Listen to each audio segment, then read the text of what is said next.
తెలంగాణ రాష్ట్ర ప్రభుత్వం handloom technology department ఆధ్వర్యంలో మంత్రివర్యులు పెద్దలు శ్రీ తుమ్మల నాగేశ్వరరావు గారి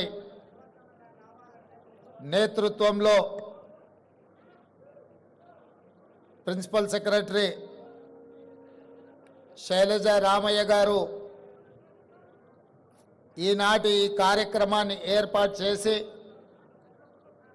ఇందులో ప్రధానంగా Indian institute of handloom technology కళాశాలను ప్రారంభించి అదేవిధంగా నేతలకు రావాల్సిన బకాయిలు కానీ నిధులను కానీ రాష్ట్ర ప్రభుత్వం నుంచి విడుదల చేయించాలని ఈ కార్యక్రమాన్ని ఏర్పాటు చేసి ఈ కార్యక్రమంలో నాంపల్లి శాసనసభ్యులు మాజిద్ హుసేన్ గారు, అదేవిధంగా mineral development corporation chairperson Eravathi Anil గారు, హైదరాబాదు నగర మేయర్ గద్వాల విజయలక్ష్మి గారు, వరంగల్ నగర మేయర్ శ్రీమతి గుండు సుధారాణి గారు, చాలామంది నేతన్నలు, వారికి సంబంధించిన నాయకులు, 33 జిల్లాల నుంచి తరలి వచ్చిన చేనేత కార్మికులు, నేతన్నలు అందరికీ కూడా తెలంగాణ రాష్ట్ర ప్రభుత్వం తరఫున మనస్ఫూర్తిగా ఆహ్వానం పలుకుతున్నాను. మా మంత్రి గారిని, మా ప్రిన్సిపల్ సెక్రటరీ గారిని మనస్ఫూర్తిగా అభినందిస్తున్నా. వేలాది మంది నేతన్నలను కలుసుకునే ఒక్క మంచి కార్యక్రమాన్ని లలిత కళా తోరణంలో ఏర్పాటు చేసి ఈ సంతోషమైన సమయంలో మీ అందరినీ కలిసి ఇండియన్ ఇన్స్టిట్యూట్ ఆఫ్ హ్యాండ్లూమ్ టెక్నాలజీని ప్రారంభించుకోవడం నాకు చాలా సంతోషకరమైన వార్త.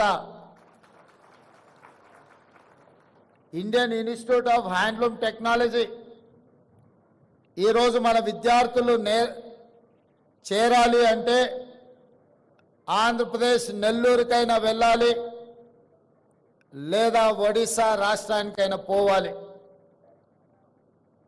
ఈరోజు మన రాష్ట్రంలో, మన నగరంలో, మన హైదరాబాదులో, మన తెలంగాణలో ఉండాల్సిన ఇన్స్టిట్యూట్ అనుమతి ఇవ్వాల్సిన కేంద్ర ప్రభుత్వం 10 సంవత్సరాలైన చర్యలు చేపట్టకపోవడంతో తెలంగాణ రాష్ట్ర ముఖ్యమంత్రిగా బాధ్యతలు చేపట్టిన తర్వాత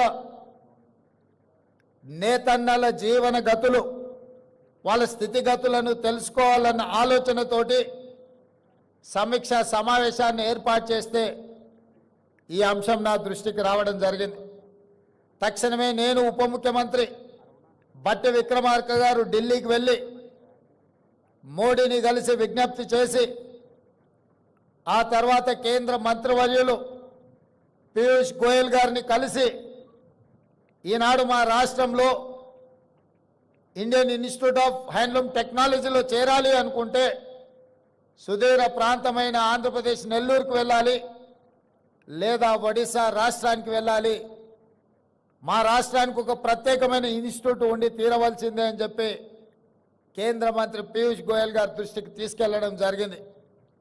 వారు కూడా రాజకీయాలకు అతీతంగా ముందుకొచ్చి నిజంగానే హైదరాబాదు అభివృద్ధి చెందిన నగరం, దేశంలోని 5 మెట్రోపాలిటన్ సిటీస్ ఉంటే ఢిల్లీ, ముంబై, చెన్నై, బెంగళూరు వీటితో పోటీ పడే నగరం హైదరాబాదు తెలంగాణలో ఉంది. తెలంగాణలో IIST ఉండాల్సిందే, మంజూరు చేస్తున్నామని చెప్పి వారు తక్షణమే మంజూరు చేసి తెలంగాణ రాష్ట్రం యొక్క విజ్ఞాపనను వారు ఆమోదించారు. ఎంబడే నేను అధికారులను పిలిచి మంత్రి గారిని కోరి ఈ సంవత్సరమే వాళ్ళ సమయం వృధా కాకూడదు. పిల్లలను ఈ సంవత్సరంలోనే వాళ్ళని చేర్పించుకోవాలి. ఎక్కడ ఏర్పాటు చేద్దాం కాలేజీ అని అంటే, కాలేజీ బంగ్లాలు ఇప్పటికిప్పుడు అంటే కష్టం కదా అంటే, నాంపల్లిలో ఉన్న తెలుగు అకాడమీ ఇక్కడ భవనం ఉన్నది అంటే ఎంబడే అక్కడ ఏర్పాటు చేసి మంచి కార్యక్రమాన్ని ఈ సంవత్సరమే మొదలు పెట్టండి అని చెప్పి వారికి ఆదేశాలు ఇవ్వడం జరిగింది.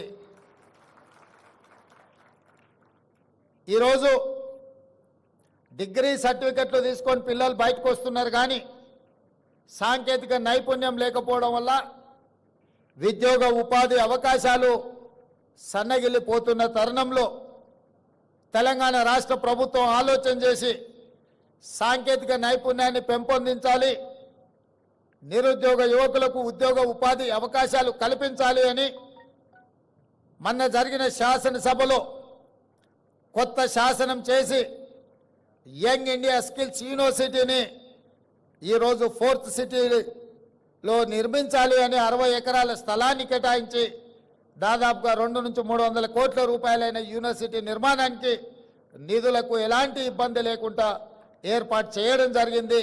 పనులను ప్రారంభించుకోవడం జరిగింది. జాతీయ స్థాయిలోనే గుర్తింపు పొందే యంగ్ ఇండియా స్కిల్స్ యూనివర్సిటీలోనే మా నేతన్న పిల్లలు వృత్తి నైపుణ్యం నేర్చుకోవాలి. వచ్చే సంవత్సరం నుంచి కళాశాలను అక్కడ ప్రారంభించడం ద్వారా అంతర్జాతీయ స్థాయిలో IIHTకి గుర్తింపు తీసుకురావాలి అని ఈరోజు మన ప్రభుత్వం నిర్ణయం తీసుకున్నది. ఈ సంవత్సరం చేరిన విద్యార్థినులకు కూడా ప్రతి నెల